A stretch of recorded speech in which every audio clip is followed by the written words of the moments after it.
That day, my husband was away on a business trip. I was home alone, waiting for a live pajama show by an internet celebrity. Her handle was Sweetheart Baby Cute, stunning, and with an enviable figure. Tonight's pajama stream was heating up.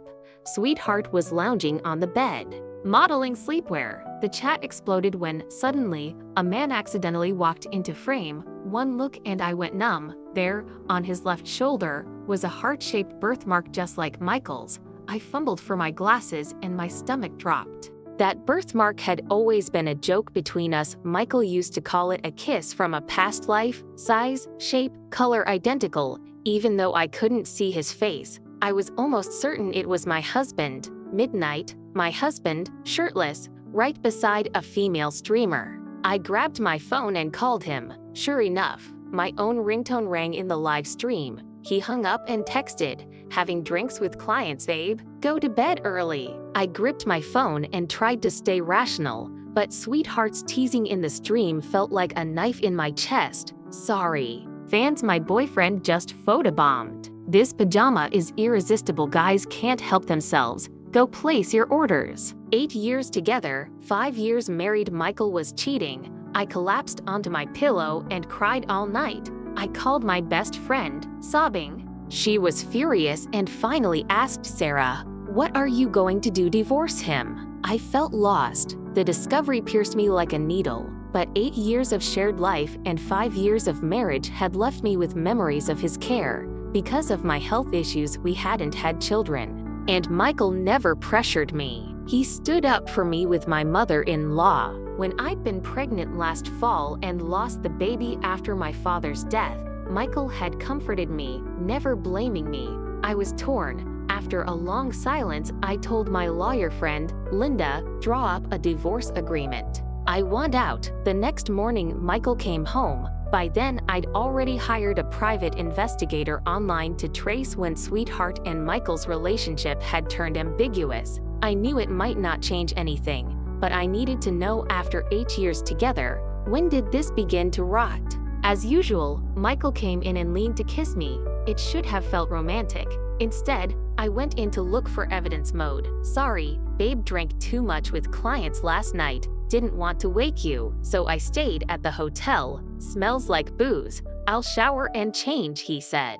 I quietly followed him toward the bedroom. Through the slightly open door, I watched him take off his shirt, and there was the heart-shaped birthmark on his left shoulder. I also saw a long chestnut haircut on his pants, exact same length and color as Sweetheart's. The live stream flashed through my mind again. I felt sick and gagged. Michael turned, saw me, and quickly pulled his shirt back on. He came over and patted my back. "What's wrong? You okay? Do you want me to take you to the hospital?" Then he hesitated, as if remembering something. "Sarah, could it be?" I froze. My period had indeed been late for 2 weeks. Ever since the miscarriage, my cycle had been unreliable, so I'd paid it little mind. Michael rushed to the nightstand and handed me a pregnancy test. 15 minutes later, 2 lines. I was pregnant. Michael beamed, like he wanted to shout it to the world. I placed my hand on my belly and felt a storm of mixed emotions. The child I'd wanted, now arriving at the worst possible moment. Michael noticed my face. "Sarah, why do you look upset?" I sighed. "Michael, we need to talk." He seemed to sense something wrong. He helped me sit up on the bed, then, nervously, knelt before me. "Sasha," he began. I didn't answer. Slowly, I reached into his waistband and pulled out that chestnut hair. "Your client's hair. She scratched your back?" I asked. Michael immediately dropped to his knees. "I'm sorry, sweetheart. I lost my head after drinking. It was a one-time mistake. I swear I'll stop. I'll focus on you. I won't betray you again." My chest broke in a way I can't describe. Even now, he wasn't telling everything. The thing with Sweetheart wasn't a single booze-soaked error. He swore on anything he could, but I didn't believe him. "Let's calm down and think things through," I told him. After learning about his affair, I'd wanted a divorce, yet this sudden pregnancy changed everything. I needed time to think. I'd always been someone who struggled to conceive. Since we married, I had gone to countless specialists and tried every option. So news of a pregnancy brought joy and dread at once. Michael was ecstatic and immediately took me to the hospital. After blood work, we sat side by side on the clinic couch. Silent, he suddenly gripped my hand. "Baby, I'm sorry. For the child's sake, give me another chance. The thought of losing you suffocates me," he cried, tears slipping down his face. It moved me a little. At that moment his phone rang. "Sarah? Sorry, the secretary says there's an urgent work thing. I have to jump on a call. I'll be right back." The secretary was supposed to be male, yet the voice on the line sounded like a woman, uncannily familiar. Like that streamer, I forced myself not to react, for the baby's sake. Less than half an hour later, I had the lab report in my hand and the pregnancy test was negative. Pregnancy tests are over 90% accurate. I happened to be in the unlucky 10. Holding those results, I actually felt relief. Divorce? At that moment, I wanted a clean break. Then Linda called. "Sarah, do you realize all your assets, house, car, company shares are registered under Michael's name?" I felt ice flood my limbs. How is that possible? Michael wasn't from a wealthy background. He'd come from a poor small town and married into my family. I'm an only child. My father built Richmond jewelry from nothing and made it a major brand. He'd installed Michael as company manager before my father died. Worried I might be taken advantage of, he'd legally placed assets under my name, including company shares. Linda's words chilled me. I put the lab result away, composed myself, and agreed to let Michael go home. Told him the hospital equipment had an issue and to return in 2 days for the results. I needed to discreetly verify the status of our assets. Michael left without suspicion. I immediately had someone run a check, and Linda had been right. Virtually everything that should have been mine had been quietly transferred into Michael's name. I remembered that foggy period after my father's funeral, medicated and vulnerable. Michael had coaxed me into signing documents and even blank forms. At the time I hadn't questioned him. Now it made horror sense. The person I shared a bed with had been quietly taking my legacy. I started tallying what remained, aside from roughly $50,000 in cash and a few pieces of jewelry in a safe. All I had were several raw jade stones, gifts my father had bought before I was born, kept in a bank vault after my mother passed. I'd long forgotten they were there and never told Michael about them. After college, I'd married Michael and lived as a stay-at-home wife. Money had never worried me until now. $50,000 might mean a lot to a regular household, but compared to my family's estate, it was nothing. Leveraging that to influence Michael, now the man running Richmond jewelry? Impossible. I consulted Linda. The law offered few quick remedies. Then the private investigator's report came late, but explosive. I'd hired the PI to look into Michael and the streamer. With everything else happening, I'd let it slide. Then the investigator emailed the findings and requested the balance. I paid and opened the files. The truth was crueler than I imagined. Sweetheart Baby's real name was Tiffany Tang, 22 years old, a streamer for only 6 months. Before that, she'd been an ICU nurse at St. Mercy Medical Center, and my father had been treated in that very ICU after his stroke. The investigator included a still from the hospital surveillance, Michael and Tiffany embracing and kissing by my father's bedside. The timestamp read the day my father died. The realization hit me like a slap. My father had been driven to his death by these two. The single thought that consumed me then: I would not only reclaim my family's assets, I would make them pay. I called Linda. "Forge a pregnancy report for me," I said. 2 days later, I held a doctored report showing a 1-month pregnancy. Michael kissed me, overjoyed. I pushed him away and told him I had to rest and protect the pregnancy. His touch filled me with a nausea I'd never known before. That night, I called Michael pretending I felt ill. He immediately drove home. Deep down, he was a man who valued lineage and tradition, and he returned to his old caring routines. I cried in front of him, real tears, lamenting his betrayal while pretending I couldn't bear to raise our child alone. He softened. We reconciled. And for a while he was that attentive husband again, cooking, tending to small things. That afternoon, he'd gone out and bought foods said to be good for pregnancy. When he came back, I put a tablet in front of him. "Hey, how about something like this?" His pupils dilated. "Sarah, what are you showing me?" I played coy and showed him Tiffany's live pajama stream. Watching the guilt flicker across his face felt almost satisfying. I feigned embarrassment and said, "I've been reflecting. After my father's death, I stopped caring about makeup and dressing up. Maybe I lost the spark that attracted you. A friend suggested this streamer cute, sexy. Do you like it? If you want, I'll buy something and wear it for you." He smiled and agreed. I used Michael's credit card to send Tiffany the platform's most expensive gifts and told Michael I would learn from the streamer to keep our marriage fresh. He didn't suspect anything. That night, I installed spyware on Michael's phone guided remotely by the private investigator while he was in the shower after moving back home and monitored his messages with Tiffany.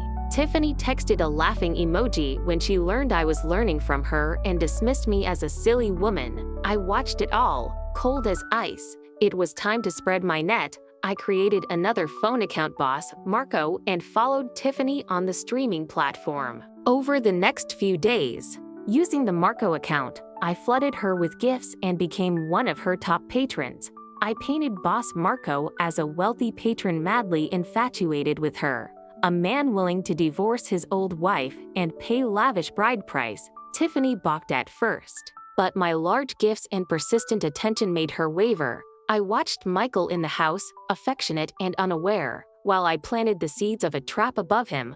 Over the next few days, I secretly gathered Richmond Jewelry's financial statements. Since Michael took control, the company showed steady losses. I suspected he was siphoning assets and needed proof. Carrying a pot of medicinal soup, I went to the Richmond Jewelry office. Michael's cousin, Peter Chen, came down to greet me. He'd been installed as Michael's secretary after my father died, one of the hometown relatives Michael had appointed to the company. Peter had only a basic education, yet he was now a senior assistant. He accepted the soup politely. His fingers brushed mine in a way that felt deliberate. I'd noticed some lecherous glances from him before, nothing crude, but hungry. I decided to use him as an entry point to find where Michael had shifted company money. He escorted me to Michael's office. Along the way, I asked about his salary. He answered with the simple loyalty of a man who felt owed. "We're family. As long as I can support mine,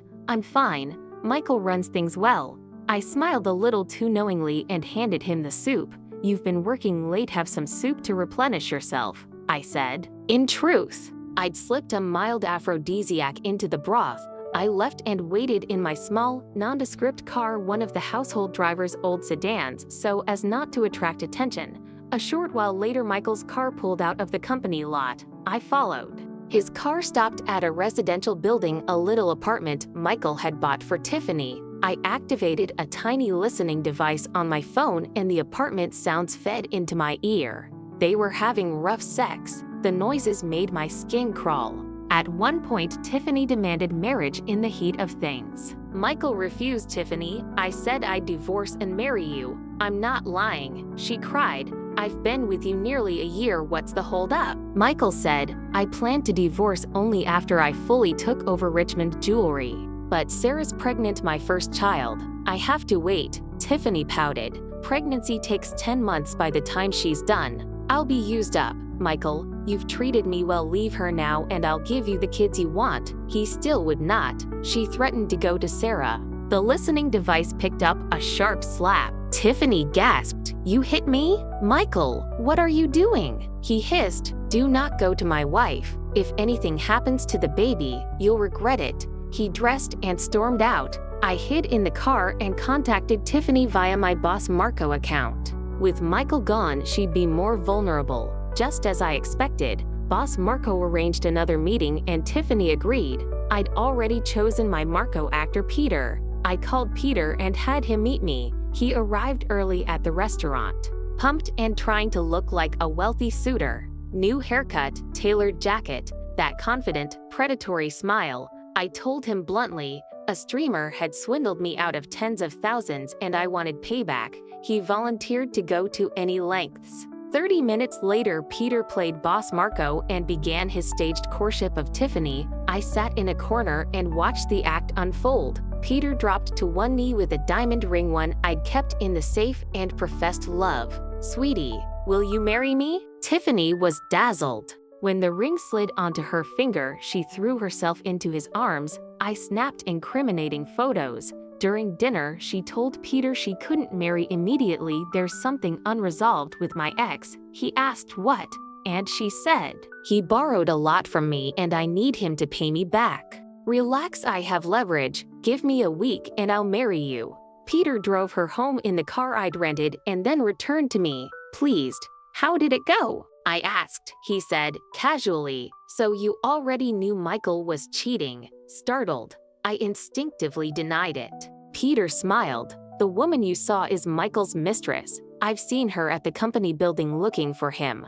Michael put me in the company because we're related, but he doesn't trust me. You want to use this mistress to force a divorce and make Michael leave empty-handed, right?" I played along, let him think what he wanted. "Yes, Richmond jewelry was my father's. Michael's been robbing us and sleeping around. He needs to be taught a lesson." Peter laid his hand over mine. "Tell me what to do and I'll do it. Once we get rid of Michael, you'll be set." "But I gambled in Macau last month and owe some debts. Can you front me a bit?" I smiled through my disgust. Peter would get me what I needed. He copied company accounts and I had them audited. I paid for the audit with a piece of jade from the safe so Michael wouldn't be alerted. While the audit was underway, I kept watching Michael and Tiffany's drama. I also hired a tech friend to hack Tiffany's home camera feed. Sitting on my couch, I watched the live footage on my tablet. In Tiffany's living room, Michael lost his calm and shouted, "Tiffany, are you crazy?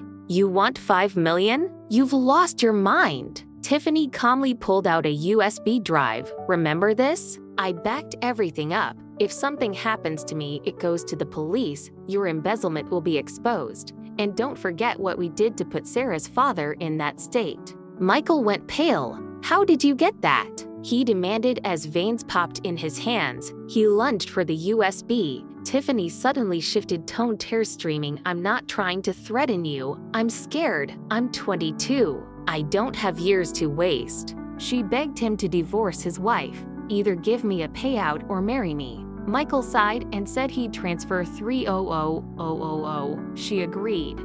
Watching her smile, satisfied, I seethed. I had thought their badness, what they did to my father, was the worst. I had no idea.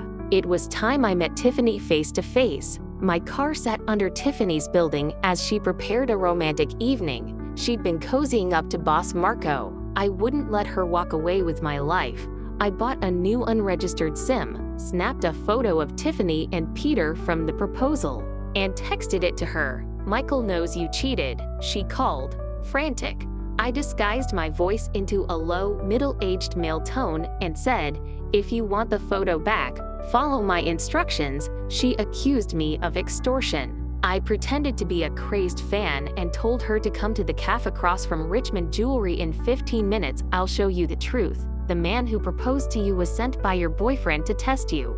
Only I really love you." She came, trembling. Michael and Peter walked past the window. Peter intentionally stayed a step behind, looking like a subordinate. I watched Tiffany's face go pale. I used the voice again to tell her, "He's testing you. Leave now. Michael has people ready. You're in danger." She ran. Then the Marco phone buzzed with messages, Tiffany probing who Marco really was. I sent a final taunt. "You figured it out fine. Michael is my boss and he suspected you stole documents. But I fell for you. I don't want you dead. Leave town, the farther the safer." Michael already arranged someone. Take care. 2 hours later, I returned home. Michael was cooking. Since the pregnancy I'd faked, he'd been coming home more, playing the doting husband. The kitchen felt warm. I felt nothing but cold. I stepped up to him with my phone. "Remember the sexy pajama streamer I followed?" I asked. He tensed. "She has a boyfriend. She just went to the police to report her sponsor,"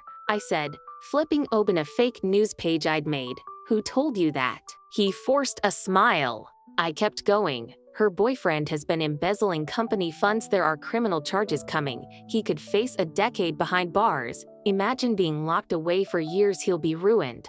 I noticed veins bulging in Michael's hand. Quietly, I slipped a sharp knife into his suit pocket. He acted casual. I just remembered I have things to sort at the office. Dinner's ready, eat. He grabbed his jacket and left. 20 minutes later, my phone pinged. Footage from the little camera I'd placed outside Tiffany's door. Michael was standing in front of her apartment. I texted Tiffany, "He's desperate and coming to hurt you, run." A loud bang followed. The door slammed. Metal clashed. Later that night, the news exploded. Michael, general manager of Richmond Jewelry, had gotten into a violent altercation with his lover, Tiffany Tang. In the struggle, Michael fatally stabbed her. The police arrested him. My phone buzzed like mad with calls and condolences. I let them ring and walked to my father's portrait. "I lit incense, Dad," I whispered. "I've avenged you." In the chaos, a few frantic calls from Peter slipped through. He'd run into gambling debt.